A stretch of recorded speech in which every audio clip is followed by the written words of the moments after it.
Hello friends, ನಮಸ್ತೆ. ನಾನಿವತ್ತು ಒಂದು ಮನೆ ಔಷಧಿಯನ್ನು ಹೇಳಬೇಕು ಅಂತಿದ್ದೇನೆ. ಅದೇನೆಂದರೆ, ತುಂಬೆ ಸೊಪ್ಪು ನೀವು ಕಂಡಿರ್ಬೋದು, ತುಂಬೆ ಗಿಡ ಅಂತ. ಅದರ 4 ಕುಡಿಗಳನ್ನು ಈ ಥರ ಹೂ ಸಮೇತ ತಗೊಂಡಿದ್ದೇನೆ. ಹಾಗೆಯೇ ಕರಿ ತುಳಸಿಯನ್ನು 4 ತುದಿಗಳನ್ನು ಈ ಥರ ಕತ್ತರಿಸಿ ತಗೊಂಡಿದ್ದೇನೆ. ಇದನ್ನು ಈಗ ನಾನು ಸಣ್ಣದಾಗಿ ಸ್ವಲ್ಪ ಬಿಸಿ ಮಾಡಿಕೊಳ್ತೇನೆ. ಬಿಸಿ ಮಾಡಿ ಅದರ ರಸವನ್ನು ತೆಗಿತೇನೆ. ನಾನೀಗ ಈ ಚಿಗುರನ್ನು ಬಿಸಿ ಮಾಡಿಕೊಳ್ಳಲಿಕ್ಕೆ ಒಂದು ಬಾಣಲೆಯನ್ನು ಇಟ್ಕೊಂಡಿದ್ದೇನೆ. ಇಕ್ಕಳಿದ್ರೆ ಇಕ್ಕಳದಲ್ಲಿ ಸಹ ಮಾಡ್ಬೋದು. ನಾನು ಸ್ವಲ್ಪ ಆ ಕಡೆ ಈ ಕಡೆ ಮಗ್ಚಿಕೊಂಡು ಬಿಸಿ ಮಾಡಿಕೊಳ್ತೇನೆ.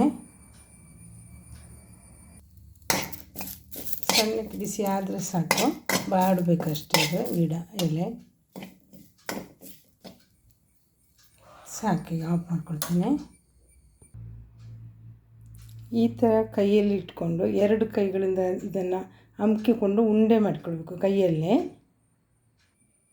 ಈ ಥರ ಹಿಟ್ಟು ಮಾಡಿಕೊಂಡು 2 ಕೈಯಿಂದ ಅಮ್ಕಿಕೊಂಡು ಇದನ್ನು ಚೆನ್ನಾಗಿ ಹಿಂಡಿ ರಸ ತೆಗೆದಿದ್ದೇನೆ. ನನಗೀಗ ಒಂದು ಮುಕ್ಕಾಲು ಸ್ಪೂನಷ್ಟು ರಸ ಸಿಕ್ಕಿದೆ. ಈಗ ಈ ರಸಕ್ಕೆ ಸ್ವಲ್ಪ ಜೇನುತುಪ್ಪವನ್ನು ಹಾಕಿಕೊಂಡು ಈ ಥರ 1 ಸ್ಪೂನಷ್ಟು ಜೇನುತುಪ್ಪವನ್ನು ಸೇರಿಸ್ಕೊಳ್ತೇನೆ. ಭಾಳ ಹಳೆಯ ತುಪ್ಪ ಇದು, ಮುಜಂಟಿ ಜೇನಿನ ತುಪ್ಪ. ಭಾಳ ಒಳ್ಳೆಯದು, ಶೀತ ನೆಗಡಿ ಕೆಮ್ಮು ಕಫಕ್ಕೆ ಒಳ್ಳೆಯ ಔಷಧಿ ಇದು. ಈಗ ಇದನ್ನು ಚೆನ್ನಾಗಿ ಬೆರಳಲ್ಲೇ ಮಿಕ್ಸ್ ಮಾಡ್ಕೊಳ್ತೇನೆ. ಈಗ ಅದನ್ನು ಕೈಯಲ್ಲೇ ನಿಕ್ಕಬೇಕು, ನಮ್ಮ ಗಂಟಲಿಗೆ ತಾಗುವ ಹಾಗೆ ಇದನ್ನು ಬೆರಳಲ್ಲೇ ನಿಕ್ತಾ ಮುಗಿಸ್ಬೇಕು. ಇದು ಭಾಳ ಒಳ್ಳೆಯ ಔಷಧ. ನಮ್ಮ ಅಮ್ಮ ಎಲ್ಲ ಭಾಳ ಹಿಂದಿನ ಕಾಲದಲ್ಲಿ ಈ ಔಷಧವನ್ನು ಮಾಡಿ ಮಕ್ಕಳಿಗೆ ಕೊಡ್ತಾಯಿದ್ರು.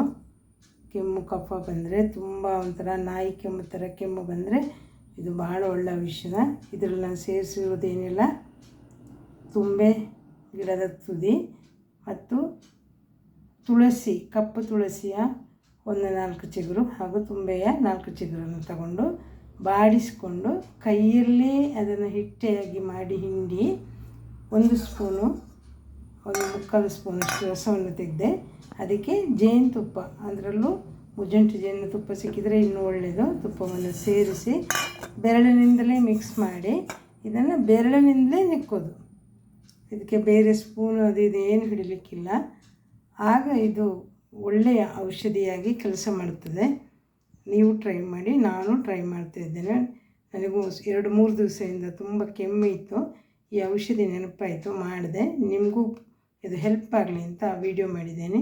ನೀವು ಇದನ್ನು ಒಂದು ಸಲ ಮಾಡಿ ನೋಡಿ, ಟ್ರೈ ಮಾಡಿ. ಧನ್ಯವಾದಗಳು.